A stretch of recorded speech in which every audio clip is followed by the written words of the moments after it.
Hello, this is Miss Schrader. Today we are going to be looking at medieval Madonna and child paintings.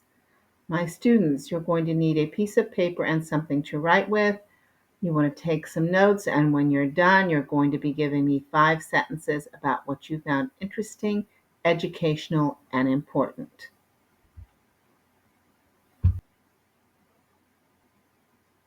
So, a Madonna and child picture is showing the Virgin Mary, the mother of Jesus, and the baby Jesus.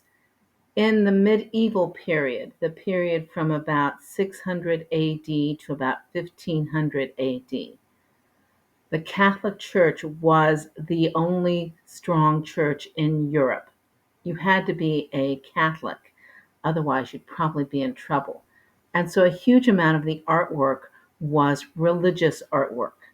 And until we get to the Renaissance, we get a lot of what we're looking at with this particular painting. This is a painting by an artist called Druccio. It was done around 1300. It is a tempera painting, which basically is telling you about the type of paint.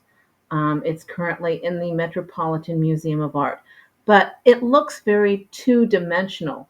The figure of the child, the head is strangely tiny. Um, he looks like he's reaching up to grab hold of his mother. It is not a very realistic picture.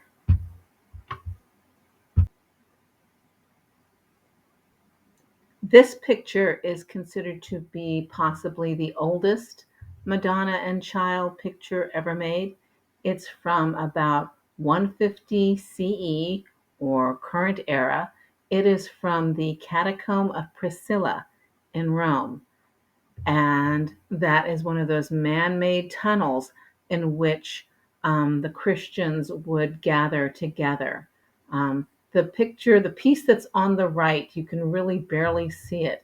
It is Mary, she's looking down at the baby, and according to the description, she is supposedly being visited by the 3 wise men who bring the gifts. This piece is from Simone Martini. It is called The Madonna and Child over Saints because at the base you can see the saints Helen, Paul, Dominic, Stephen, and a Dominican nun. And it is believed that this was done around 1325 in Siena, which is in Italy. Now, the things I want you to look at is one, the child, the Jesus figure, doesn't look like a child. It looks like a sort of a miniature person. Secondly, you'll notice the halos that are put around their heads adds to the two-dimensional concept, the concept that the art is not really three-dimensional, but it also lets you know that this is Mary and Jesus. And then I want you to notice the gold in the background. They were often using real gold in their paintings. I'm not certain if this is gold. This painting is actually now in New York City at the Isabella Stewart Gardner Museum. This is referred to as the Madonna with large eyes, and it is believed to have been made sometime around 1260. And it is also from Siena, but it is being described as having a Byzantine sort of a look.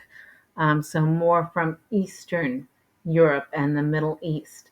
They're mentioning the dark outlines of various different things that go with that, and the simple geometric shapes and the layers of gold.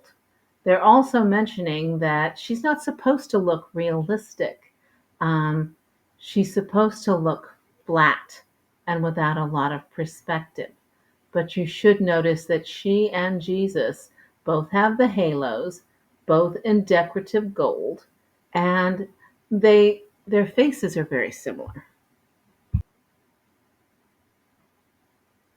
As we go forward in time, this piece is called the San Marco altarpiece. It's by the artist Fra Angelico, who was a monk.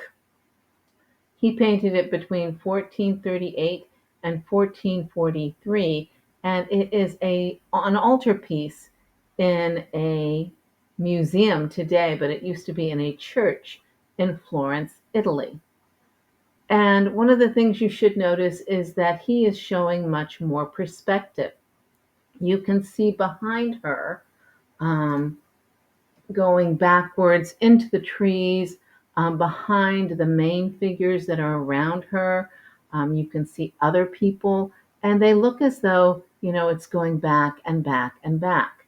Um, she and the child looks very childlike, so of the size of a child, which is good. Um, and there are a huge number of people around them. Something that is still very medieval. You can see all the people have those very flat golden halos around their heads. So we're starting to get into something a little bit more modern, but not quite. And part of the reason that I am showing all of this to you deals with how often people would be doing paintings of Mary and the baby Jesus.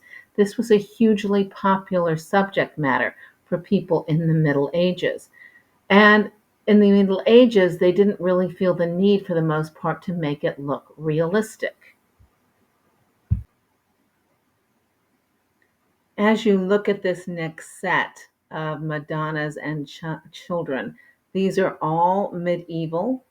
As I've mentioned, it was an extraordinarily popular theme, um, frequently showing the child looking more like a miniature adult, frequently showing them with halos. Often you will see around them um, a picture of Jesus on the cross for later on, or you might see saints and things around them. So most churches would have some of these images. A lot of churches would also have different variations of the Virgin Mary. And if you had the money, you would have an image like this in your house.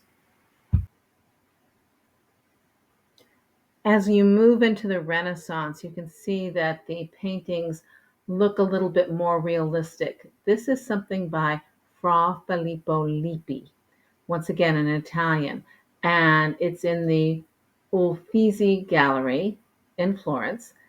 It was done between 1460 and 1465, and you can see that Madonna, she looks like a real woman. She looks like she could be somebody's mother. The baby looks like a real baby. There is perspective. You can see in the background that you can see what looks to be some sort of a painting there. There is another child there, probably the childhood John the Baptist, holding the child up, and he looks very realistic. So eventually they go to a more realistic version of this. In the modern era, the Madonna and Child image continues to be enormously popular. I love the fact that it has actually gone transcultural. You can find the Madonna and Child from any type of culture that you want to find her in. And so I'm really enjoying getting to see all of these different versions of her. All right, my students, you are giving me between 5 and 7 complete sentences about what you've learned from this video about Madonna and Child paintings. Thank you.